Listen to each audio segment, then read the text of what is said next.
Bismillah. Assalamualaikum warahmatullahi wabarakatuh. Alhamdulillah hamdan katsiran thayyiban barakan fih kama yuhibbu rabbuna wa yardah. Asyhadu an la ilaha illallah wahdahu la syarikalah wa asyhadu anna Muhammadan abduhu wa rasuluh. Wa sallallahu ala nabiyyina Muhammadin wa ala alihi wa ashabihi wa man tabi'ahum bi ihsanin ila yaumiddin. Amma ba'd. Kaum muslimin yang dirahmati Allah Subhanahu wa taala, pada perjumpaan kali ini insyaallah kita akan berusaha menggali hadis-hadis, menggali faidah-faidah dari hadis Nabi sallallahu alaihi wasallam, yang mana insyaallah kita akan gali dari hadis yang dicantumkan oleh Imam An-Nawawi rahimahullah dalam kitab Riyadhus Shalihin, yaitu bab keutamaan doa. Hadisnya dari sahabat yang mulia, An Abi Bakrin As-Siddiq radhiyallahu anhu, dari Abu Bakar As-Siddiq radhiyallahu anhu. Abu Bakar As-Siddiq merupakan sahabat Nabi yang paling mulia, bahkan di antara 1 dari 10 seorang sahabat yang dijamin masuk surga oleh Allah Subhanahu wa taala. Tidak ada keutamaan yang lebih tinggi di antara seluruh para sahabat melainkan Abu Bakarlah yang nomor pertama. Ini merupakan keutamaan yang dimiliki oleh Abu Bakar. Dan sekaligus beliau adalah mertua Rasulullah sallallahu alaihi wasallam, karena putrinya yaitu Aisyah radhiyallahu anha menikah dengan Nabi kita Muhammad sallallahu alaihi wasallam. Dari Abu Bakar radhiyallahu anhu qala, bahwasanya dia berkata, annahu qala li Rasulillah sallallahu alaihi wasallam. Suatu ketika Abu Bakar berkata kepada Rasulullah sallallahu alaihi wasallam. Apa kata Abu Bakar? Alimni du'aan ad'u bihi fis salati. Wahai Rasulullah, alimni, ajarkanlah kepadaku sebuah doa yang doa itu aku gunakan dalam solatku. Lihat fiqihnya para sahabat. Alimni, ajarkanlah kepadaku. Ini menunjukkan semangat sahabat dalam menuntut ilmu. Padahal kurang apa sih Abu Bakar? Seorang sahabat yang paling alim di tengah sahabat yang lain. Seorang sahabat yang memiliki keutamaan tertinggi dibanding ke sahabat yang lainnya. Namun, beliau tetap meminta kepada Rasulullah sallallahu alaihi wasallam agar diajarkan kepadanya sebuah doa yang digunakan untuk salatnya. Qala, maka Rasulullah SAW pun berkata, Qul, katakanlah oleh engkau wahai Abu Bakar, Allahumma inni zalamtu nafsi zulman katsira wa la yaghfiru dzunuba illa anta faghfir li maghfiratan min indik warhamni innaka antal ghafurur rahim. Inilah doa yang diajarkan oleh Rasulullah sallallahu alaihi wasallam kepada sahabatnya yang mulia, kepada kekasihnya yang mulia, yaitu Abu Bakar. Dan ini merupakan doa yang mungkin di antara tengah kaum muslimin sudah menghafalnya. Allahumma inni zalamtu nafsi zulman katsira. Ya Allah, sesungguhnya aku telah menzalimi diriku sendiri zulman katsira, dengan kezaliman yang sangat banyak. Wala yaghfiru dzunuba illa ant. Dan aku tahu tidak ada yang mengampuni dosa kecuali Engkau ya Allah. Faghfirli, ampunilah aku. Maghfiratan min indik, dengan ampunan yang ada di sisimu. Warhamni, dan rahmatilah aku. Innaka antal ghafurur rahim. Sesungguhnya Engkau Maha Pengampun lagi Maha Penyayang. Muttafaqun alaih. Riwayat Imam Bukhari dan Muslim. Hadis ini menunjukkan bahwasanya seseorang itu hendaknya dia mengakui kezaliman yang pernah dia lakukan. Zulman katsira, kezaliman yang banyak. Padahal Abu Bakar manusia yang sudah dijamin masuk surga. masih mengakui kezaliman yang ada pada dirinya, katsira, kezaliman yang banyak. Bagaimana dengan kita yang belum mendapat jaminan surga, yang belum tahu kita surga atau kita neraka, bahkan kita tidak tahu apa kita su'ul khatimah atau husnul khatimah. Maka perbanyaklah doa ini, Allahumma inni zalamtu nafsi zulman katsira wa la yaghfiru dzunuba illa ant, dan tidak ada yang dapat mengampuni dosa illa kecuali anta, yaitu Allah Subhanahu wa taala. Faghfirli, ampuni aku ya Allah, maghfiratan min indik, dengan ampunan yang berada di sisimu. Warhamni, dan rahmatilah aku, innaka antal ghafurur rahim, sesungguhnya engkau maha pengasih, maha pengampun, lagi maha penyayang. Dalam riwayat yang lain dikatakan wa fi baiti, dan dalam rumahku. Kemudian diriwayatkan yang lain zulman katsira, diriwayat yang lain zulman kabira, kezaliman yang besar. Ya, ini menunjukkan berbagai macam riwayat. Ada zulman katsira, ada zulman kabira. Intinya kezaliman yang pernah kita lakukan. Zalim itu artinya meletakkan sesuatu tidak pada tempatnya.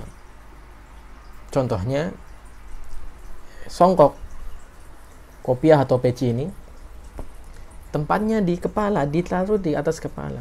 Ketika seseorang meletakkan songkoknya atau dipakai di kaki, zalim namanya, karena meletakkan sesuatu tidak pada tempatnya. Ya, itu namanya zalim. Dan kezaliman yang paling besar, meletakkan sesuatu yang tidak pada tempatnya, yang paling besar dosanya adalah syirik. Sebagaimana perkataan Luqman Al-Hakim kepada anaknya, inna syirka la zulmun azim, sesungguhnya syirik adalah kezaliman yang paling besar. Kenapa syirik dikatakan zalim yang paling besar? Karena dia meletakkan sesuatu tidak pada tempatnya. Ibadah, ketika dia ibadah, contohnya berdoa, doa itu hanya ditujukan kepada Allah Subhanahu wa taala. Ketika dia meletakkan doa itu tidak ditujukan kepada Allah, maka dia telah berbuat zalim. Yang seharusnya dia tujukan kepada Allah Subhanahu wa taala, namun dia tujukan kepada orang saleh yang sudah meninggal dunia. Maka ini kezaliman. Inna syirka la zulmun adim, sesungguhnya zalim yang paling besar adalah kesyirikan. Faedah hadis yang terkandung dalam hadis ini, faedahnya yang pertama adalah dianjurkan membaca doa tersebut ya di akhir sebelum salam.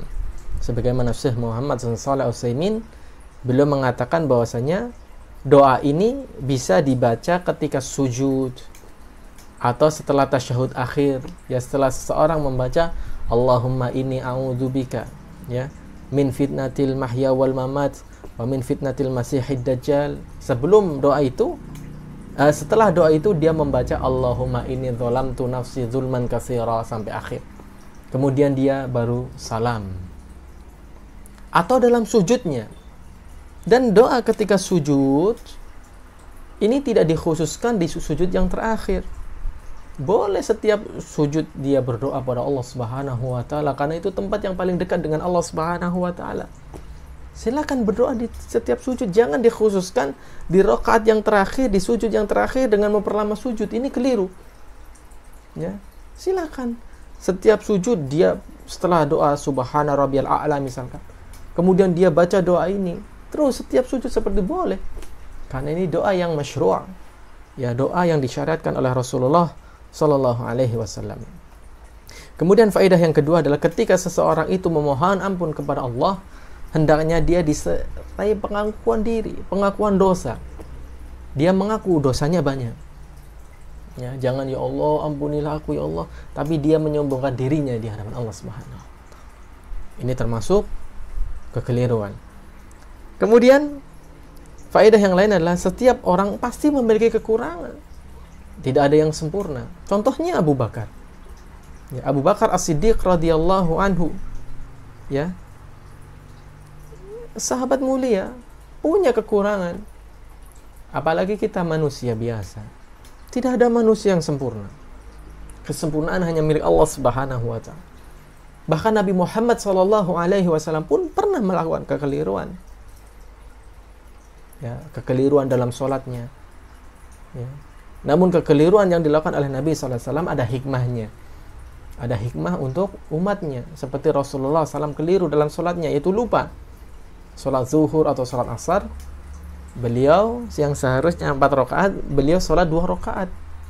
Ini kan lupa. Akhirnya dengan lupa inilah ada syariat sujud sahwi. Hikmah untuk umatnya. Jadi tidak ada manusia yang sempurna. Ya, hatta Abu Bakar, Umar, Utsman punya kekeliruan. Apalagi kita, selayaknya manusia yang lemah, yang mungkin ya alhamdulillah kita masih diberi keimanan oleh Allah, yang keimanan yang naik turun. Namun kita bukan manusia yang sempurna, selayaknya banyak bertobat, beristighfar kepada Allah Subhanahu wa taala. Yang selanjutnya adalah faedahnya, yang dapat mengampuni dosa hanya Allah Subhanahu wa taala. Allah Subhanahu wa taala berfirman, "Wa may yaghfiru dzunuba illallah." Dan siapa lagi yang dapat mengampuni dosa selain daripada Allah Subhanahu wa taala. Surat Al-Imran ayat 135. Jadi dosa sebanyak apapun Allah akan ampuni karena Allah zat yang berhak mengampuni dosa. Seperti dalam kisah yang lalu pada pembahasan seorang pemuda yang membunuh 100 jiwa. Allah ampuni baginya karena hak Allah mengampuninya. Bukan hak manusia. Hak Allah Subhanahu wa ta'ala. Kalau seandainya manusia berbuat dosa sepenuh bumi, Allah ampuni. Selama dia meninggal tidak di atas kekufuran dan tidak di atas kesyirikan. Wa may yusyrik billah faqad harramallahu alaihi al-jannah wa ma'wahun nar. Dan barang siapa yang dia menyekutukan Allah sampai meninggal dunia belum bertobat, tempatnya di neraka. Ya, wa harramallahu, Allah akan haramkan baginya surga dan Allah tempatkan dia di neraka. Ini orang yang meninggal dunia dengan membawa dosa syirik dan dia belum bertobat kepada Allah Subhanahu wa taala. Kemudian ketika dia meminta ampun dan rahmat kepada Allah Subhanahu wa taala, kita akan mengetahui di situ ada 2 nama Allah, Al-Ghafur dan Ar-Rahim. Al-Ghafur artinya Maha Pengampun, Ar-Rahim artinya Maha Penyayang. Ini 2 contoh dari nama dan sifat Allah Subhanahu wa taala. Allah Subhanahu wa taala memiliki nama-nama yang indah yang kita kenal dengan Asmaul Husna, yang disebutkan dalam hadis dan yang disebutkan dalam Quran dan hadis jumlahnya sekitar 99. Namun itu bukan menjadi pembatasan. Karena yang diketahui oleh manusia yang disebutkan oleh Allah dalam Al-Quran dan disebutkan oleh hadis Nabi SAW dalam hadisnya sekitar 99. Adapun yang tidak disebutkan oleh Allah Subhanahu wa taala, wallahu alam, kita tidak mengetahuinya. Makanya kita tidak boleh membatasi nama dan sifat Allah hanya 99. 99 hanya yang disebutkan. Adapun yang tidak disebutkan, yang disimpan oleh Allah Subhanahu wa taala dalam ilmu yang gaib, itu tidak diketahui melainkan oleh Allah Subhanahu wa taala. Rasulullah SAW bersabda, innallaha tis'ata wa tis'ina isman faman ahsaha dakhalal jannah. Allah memiliki 99 nama. Siapa yang menghitungnya dia masuk surga. Di situ disebutkan 99, bukan berarti pembatasan hanya 99. Karena dalam hadis yang lain disebutkan tentang doa Rasulullah SAW, ya, awis ta'sarta fi ilmi ghaibi indak, atau nama yang engkau sembunyikan ya Allah di sisimu. Jadi yang disembunyikan oleh Allah itu sangat banyak. Syekh Muhammad bin Shalih Al-Utsaimin memberikan gambaran yang gampang. Kata beliau, saya memiliki uang yang mungkin 10.000 real. 10 real di sakunya. Ketika seseorang punya uang 10 real di sakunya, apakah kita terus mengira orang itu hanya punya uang 10 real? Di rumah nggak punya uang, di lemarinya tidak ada, mungkin ATM-nya juga tidak ada? Maka jawabannya tidak. Ketika dia mengatakan saya punya uang 10 real di dompet saya, atau gampangannya saya punya uang 100.000 di kantong saya, maka otomatis pikiran kita, orang ini tidak mungkin punya uang 10.000. Yang dibawa memang 100.000. Mungkin yang di dompetnya, yang di rumah ada puluhan juta, atau mungkin yang di rekening banknya ya mungkin ratusan juta, kita tidak tahu. Cuma dia memberitahu yang ada dalam dompet saya 100.000. Demikianlah nama-nama Allah Subhanahu wa Ta'ala dan sifatnya. Yang disebutkan cuma 99, yang disimpan oleh Allah Subhanahu wa Ta'ala dalam ilmu ghaibnya hanya Allah yang tahu. Wallahu ta'ala a'lam bissawab. Demikianlah pertemuan pada kali ini, insyaallah Subhanahu wa Ta'ala memberikan banyak manfaat ya pada kajian faedah dari hadis-hadis Nabi sallallahu alaihi wasallam. Aqulu qali hadza subhanakallahumma bihamdik asyhadu an la ilaha illa anta astaghfiruka wa atubu ilaik. Wassalamualaikum warahmatullahi wabarakatuh.